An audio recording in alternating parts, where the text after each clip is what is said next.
자, 스타일링에 대한 부분들을 이제 조금 얘기를 해보려고 합니다. 스타일링은 뭐 지난 시간에도 조금씩 이제 진행을 하면서 중간중간 필요하니까 했던 부분들인데, 스타일링은 뭐 그렇게 뭐 많은 복잡한 내용들이 있지는 않습니다. 스타일링은 리액트 네이티브 공식 문서 쪽에서도 뭐 문서가 그렇게 길지는 않고요. 거기 이제 몇 가지 주의할 점들 같은 것들만 좀 명시가 되어 있는데, 그런 부분들에 대한 얘기들입니다.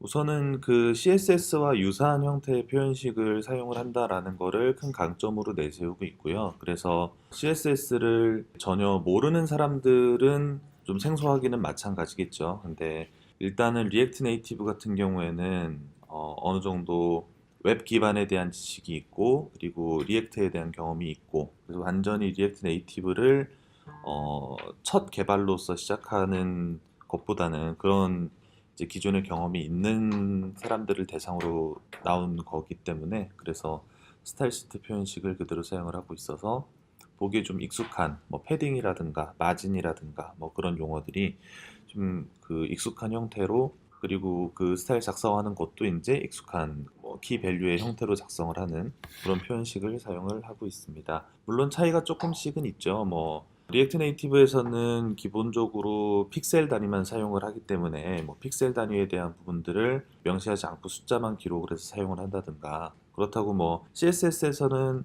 픽셀을 쓰지 않아도 되고 써도 되고 그런 부분들이 좀 자유롭죠. 근데 이제 리액트 네이티브에서는 아무튼 픽셀 단위로 일단 표현을 하게끔 돼 있다든가, 그런 조금씩의 차이는 있죠. 뭐 그 비례 크기 같은 것들, 뭐 EM이나 뭐 REM 같은 그런 단위들을 뭐 사용을 할 수 없다든가, 그런 차이점들이 분명히 있긴 있습니다. 그리고 그 CSS 표현식을 빌려서 쓰는 거지 CSS 엔진을 그대로 장착을 하고 있는 건 아니에요. 그러니까 CSS가 그대로 사용이 된다라고 생각을 하시고서 CSS에 있는 어떤 뭐 팁이나 테크닉 같은 것들을 적용을 할 수 있겠구나라고 사실 생각을 할 수는 없습니다. 뷰 같은 것들은 이제 컨테이너 역할만 하고, 그 안에 텍스트 같은 것들은 텍스트 컴포넌트가 별도로 담당을 하고 있기 때문에 뭐 텍스트의 사이즈 같은 것들을 뷰에다가 할당을 해가지고 그 안쪽에 있는 요소들한테 뭐 상속을 시켜야 되겠다, 뭐 이런 거는 굉장히 웹적인 발상이죠. 웹에서 쓰는 CSS 테크닉인데 이제 그런 것들이 적용이 되지는 않는 거죠.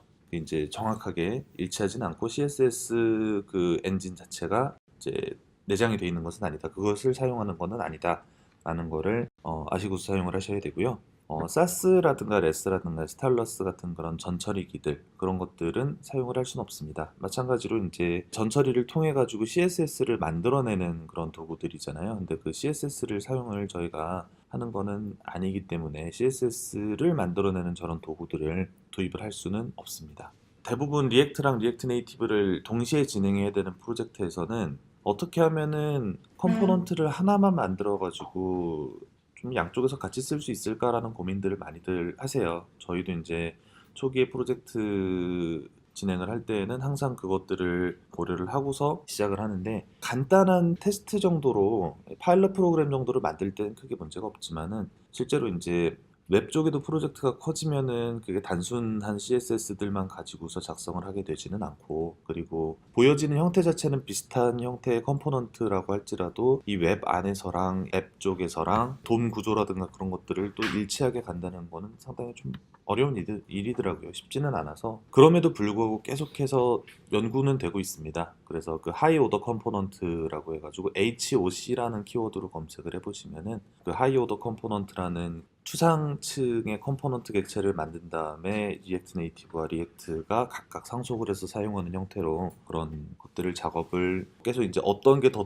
나은 방법이냐 이런 거를 이제 사람들이 연구도 많이 하고 있고, 그래서 그거에 대해서 어느 정도 이제 결과물들도 좀 나오고 있고 한데, 아무튼 관심이 있으신 분들은 그런 부분들 좀 찾아보시면은 재밌는 내용이 많이 있을 겁니다. 아무튼 스타일 시트를 양쪽을 동일하게 사용을 하는 거는 아무튼 그렇게 쉽지는 않다. 이렇게 지고서 작업을 하시면 될 것 같고요. 자, 그리고 그 인라인 스타일, 그 HTML에서 인라인으로 스타일을 하는 것처럼 이제 오브젝트 리터럴을 이용을 해가지고 스타일에다가 그 강제로 지정을 할 수도 있게 돼 있고요. 인라인 스타일 형태로 지정하는 것들은 HTML 상에서도 그 지향되는 것처럼 굳이 필요한 경우에는 하지만 일단 지향되어야 하는 것처럼, 마찬가지로 리액트 네이티브에서도 스타일 시트 그 스타일 시트의 그 크리트 명령을 이용을 해가지고 사용을 할 것을 권장을 하고 있습니다.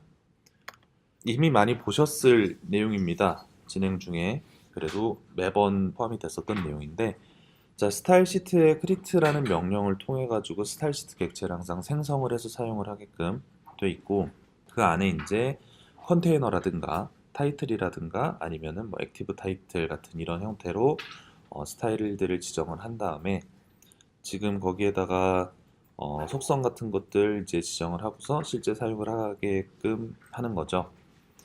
근데 이 스타일 같은 경우에는 스타일을 선언을 하게 되면 지금 여기에는 총 3개의 스타일이 선언이 되어 있습니다. 컨테이너, 타이틀, 그리고 액티브 타이틀이라는 총 3개의 스타일이 지정이 되어 있는데, 자, 이 스타일들이 지정이 되면은 이 리액트 네이티브는 스타일 시트들에 대해서 각각 이제 내부적으로 저 아이디들을 하나씩 할당을 해가지고요. 그래서 지금 저 컨테이너 같은 경우에도 컨테이너라는 스타일이 한 군데에서 사용이 되는 게 아니라 굉장히 여러 군데에서 복수로 사용이 될 텐데, 이제 여러 개의 컨테이너들을 사용을 하더라도 이 스타일 시트에 크리트 해가지고 생성을 한 이제 스타일 시트는 하나의 그 아이디를 가진 하나의 객체만을 참조하게끔, 그러니까 여러 개의 그 뷰 오브젝트들이 하나의 스타일을 참조를 하게끔 해서 내부적으로 그 메모리를 최적화해서 사용할 수 있게 하는 그런 내부적인 처리들이 다 되어 있습니다. 그래서 일단은 그 권장하는 방법은 저런 그 스타일 시트의 크리트 명령을 통해서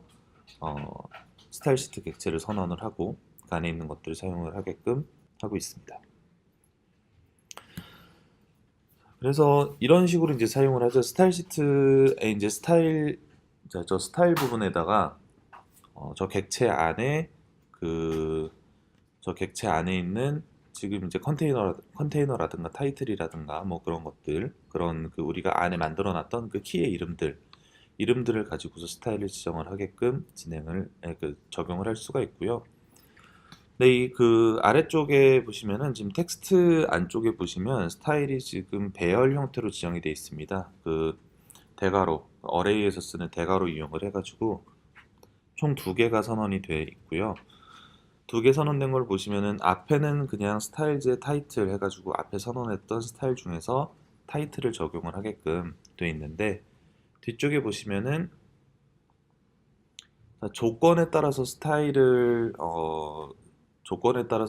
표시를 하게끔 해가지고 이제 내부의 그 프롭스 안에 있는 is active라는 값이 true냐 아니냐에 따라서 저 active title이라는 게 활성화가 되거나 안 되거나 뭐 그렇게 표시를 하게끔 분기 처리가 되어 있습니다.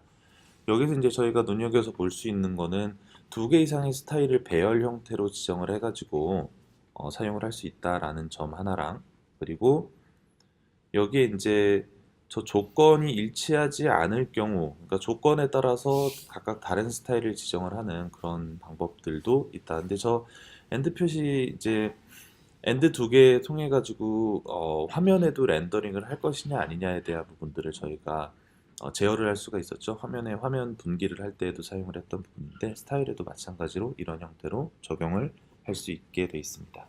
자, 그래가지고 일단은 스타일 시트 같은 경우에 스타일 시트를 한꺼번에 그러니까 스타일 시트를 반복해서 사용이 되거나 혹은 조합을 해가지고 사용할 수 있는 것들을 통해 가지고 어느 정도는 최적화를 시켜서 저희가 이거를 화면에 표시되는 스타일이 이제 뭐 여러 가지 종류가 있을 때 뭐 화면에 이제 적용을 해야 되는 대상은 10개 정도가 있는데, 스타일 시트는 한 2개나 3개 정도를 가지고서도 반복을 해서 표시를 할 수가 있는 거고요. 그래서 10개를 전부 다 일괄적으로 작성을 해가지고 넣을 필요는 없이 그렇게 스타일 시트 개수들도 이제 적당히 조절을 하고 조합을 해서 사용을 하실 수가 있습니다.